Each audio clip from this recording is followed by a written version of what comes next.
Agora tem outra coisa para se administrar. A mente, o que eu estou pensando? O que eu estou gerando de pensamento? Como ficamos com tudo isso que está acontecendo? Vamos parar um pouquinho para refletir sobre isso? São 7h24. Pensar sobre nós, os idosos. Vimos ali um casal de idosos, o casal ansioso. Refletir sobre o que acontece conosco em tempo de pandemia, de coronavírus. São informações... Eu sou jornalista velho, mais de 40 anos eu estou nesse negócio. Eu acho que a gente se excede, às vezes, fala demais, quer impressionar demais. O tal do sensacionalismo barato. E aí o que acontece? As formas de contágio, números de casos, prevenção, há também muitas restrições. Ô Serginho, vou ficar em casa isolado, cara, eu adoro ficar na rua, mudanças de rotina, o receio terrível em contrair a doença. Até que ponto isso afeta o comportamento da saúde mental das pessoas? Vamos aproveitar esse momento para refletir sobre isso? No estúdio do BG Manhã, nosso psicólogo Fábio Oliveira. Digo nosso porque ele está conosco, nos atendendo nesse dia de maneira tão especial. Já perguntando exatamente para ele a respeito dessa situação causando estresse e ansiedade. Fábio, permita-me cumprimentá-lo à distância. Me conta o que causa isso em nossa mente, de um modo geral. O que a gente sente nesse momento, Fábio?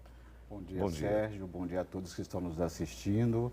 Esse é um assunto de extrema pertinência, porque o que nós temos percebido diante dessa pandemia é um pânico que vai se generalizando, que vai colocando as pessoas, pode-se dizer, desesperadas em busca de condições de se livrar do vírus, vendo aí que elas estão atrás de materiais para poder se precaver. Então é o álcool gel, é a máscara. O excesso de informações tem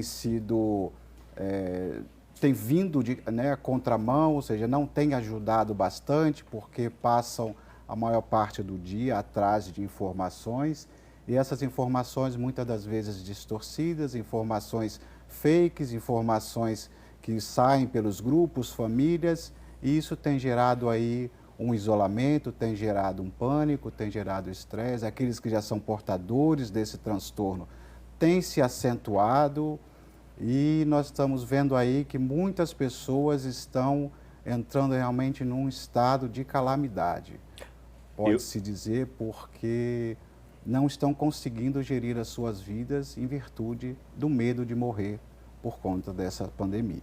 E eu tenho uma vontade muito grande de ser extremamente direto contigo e prático, Fábio, porque a sua presença é muito importante para nós. Deixa eu aproveitá-la ao máximo. O que a gente faz? Eu sei que cada pessoa tem a sua particularidade e tudo mais. O que nós podemos fazer? Quais são as dicas práticas para que a gente possa se aliviar um pouco de tanta pressão, Fábio? Então, o que nós temos percebido diante desse isolamento, é que as terapias elas poderão ajudar bastante, né? Nós que trabalhamos com isso, nós que vivemos diariamente ensinando, né, a prática, seja o yoga, seja o pilates, seja o tai chi chuan, seja a música. E esse isolamento tem colocado as pessoas de uma forma como punidas. Punidas. Punidas. Uma punição. Muitas têm visto isso como uma punição, têm se fechado e, em virtude disso, não têm conseguido administrar suas vidas. Então, procurar uma nova forma de gerir esse tempo em que está em casa, procurar arrumar os armários, cuidar da família, conversar, trocar informações, passar o que vem sentindo para a família. É fundamental o apoio da família, é fundamental a participação da família como ouvinte dessas emoções que os pacientes portadores já têm e também nos fiscalizarmos diante do que nós estamos sentindo, do que nós temos apresentado diante disso. Porque nós também, de uma forma muito sutil, vamos nos isolando. É a pessoa saindo do trabalho correndo para casa, aqueles que não puderam ficar em casa, aquelas pessoas que não conseguem mais cumprimentar umas a outras, até mesmo diante dessa proximidade que a gente diz de 2 metros, porque está acreditando aí que o vírus está no ar, que o vírus está atacando, que o vírus está destruindo, e por conta disso está se assolando esse mal aí em relação a estresse, ansiedade, depressão e, por que não dizer, até suicídio. Fábio, também dois grupos muito importantes. Vamos ao primeiro, as crianças e depois aos idosos. As crianças, há como nós ensinarmos essas crianças a administrar suas emoções? Claro, claro. As crianças, geralmente, muitas crianças de condomínio, é importante que elas não fiquem fechadas dentro do apartamento, né?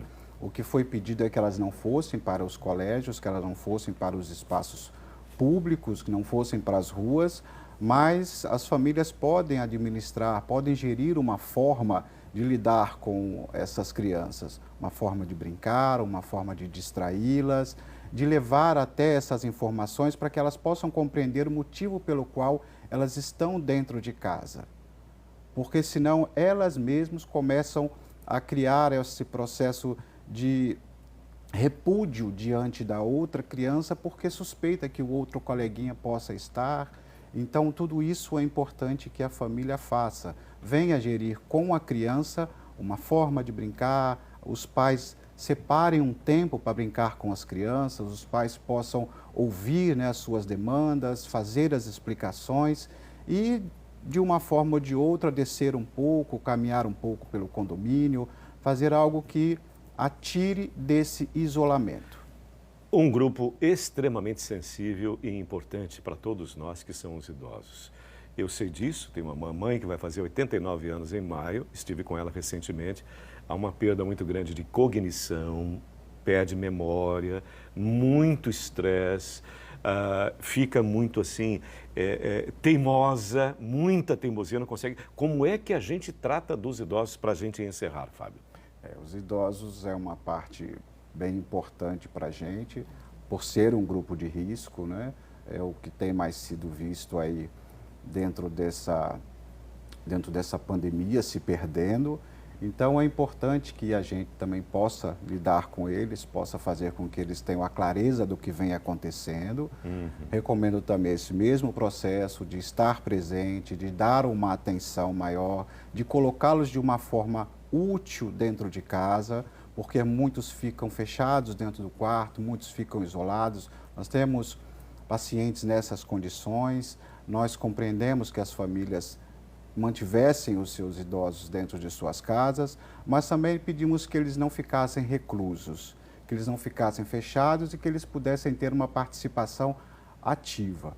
É importante que nesse momento, esse processo de estar em casa, esse processo de estar recluso, possa haver uma mudança na rotina, mas uma mudança benéfica, uma mudança que possa levar aí o idoso a cuidar de suas plantas, a ajudar a arrumar o armário, a ajudar a filha na cozinha, a cuidar dos netos. Então, colocaram em atividades que ele possa se sentir útil e não um peso.